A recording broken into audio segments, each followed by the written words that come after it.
भारत के शुमाल में वाकई शोक पहाड़ी सिलसिले की एक बुलंद चोटी पर एक लकड़ी के बने पुराने से घर में एक बाजरग बाबा दरवेश अकेला रहता था। सुबह का वक्त था।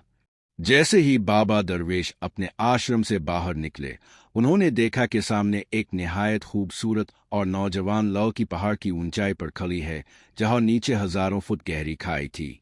ये मंजर इतना चौंका देने वाला था कि बाबा दरवेश बे-इख्तियार इसकी तरफ दौड़ पड़े। अभी वो लौकी नीचे छलांग लगाने ही वाली थी कि अचानक बाबा दरवेश ने पीछे से आकर इसके बाजू पकड़ लिए और इसे अपनी तरफ खींच लिया। लौकी ने अहदके से बाबा को पीछे धकेल दिया और गुस्से से बोली, तुमने मुझे रोकने की जुर्रत कैसे की?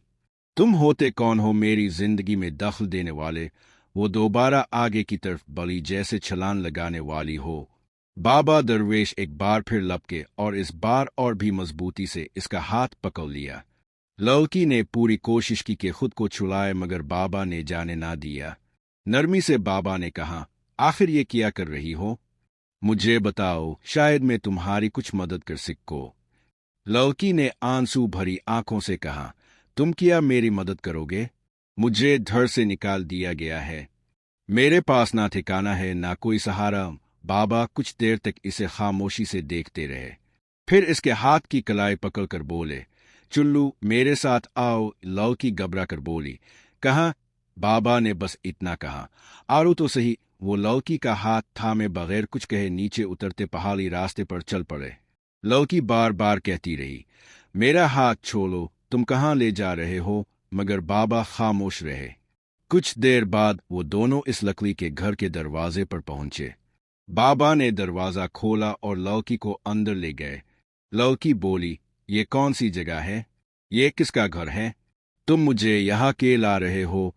बाबा ने अंदर जाकर इसका हाथ छोड़ा और दरवाजा बंद करके अंदर से कुंडी लगा दी। लौकी घबरा गई और जोर से बोली, ये क्या कर रहे हो? दरवाजा के बंद किया, मगर बाबा चुप रहे। फिर अचानक दरवाजा खोला, बाहर निकले और बाहर से भी कुंडी लगा दी। लौकी ने चीखते हुए दरवाजा पीटना शुरू कर दिया, तुमने मुझे अंदर के बंद किया है, कहाँ जा रहे हो? मगर बाबा दरवेश ने कोई जवाब ना दिया और खामोशी से पहाड़ों की तरफ चढ़ गए। रात हो चुकी थी। सुरैया इस सुनसान घर में अकेली थी। सारा दिन वो दरवाजा पीटती रही, मगर कोई सुनने वाला ना था। बाहर अंधेरा गहरा होता जा रहा था। अचानक दरवाजा खिलने की आवाज आई।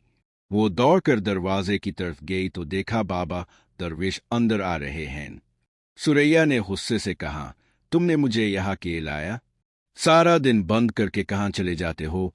बाबा इसके करीब आए और निहायत सुकून से बोले, धीरज रखो, इस घर को अपना घर समझो। आज के बाद तुम मेरे पास ही रहोगी। तुम्हें कहीं और जाने की जरूरत नहीं।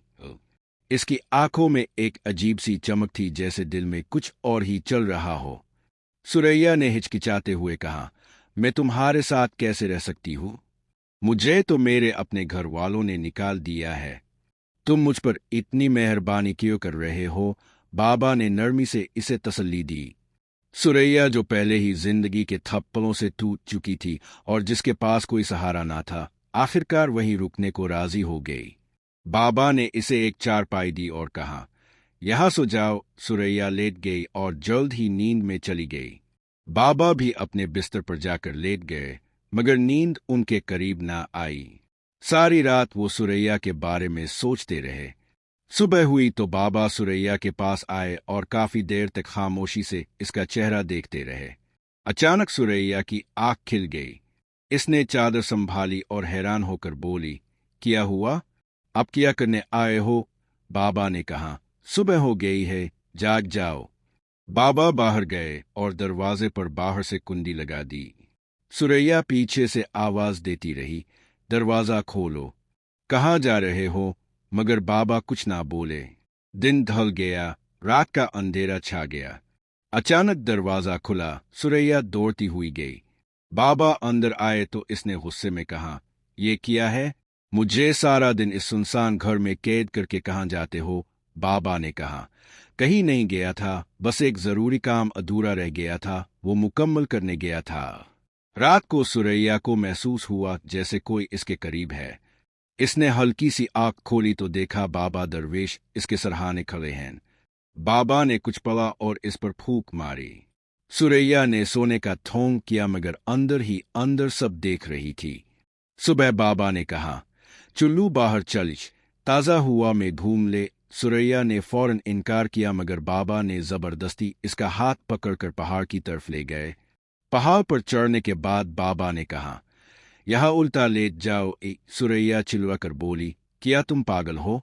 कभी घर में बंद कर देते हो, कभी यहाँ लाकर अजीब हुक्म देते हो। बाबा सख्त लहजे में बोले, मैंने कहा है उल्टा लेट जाओ।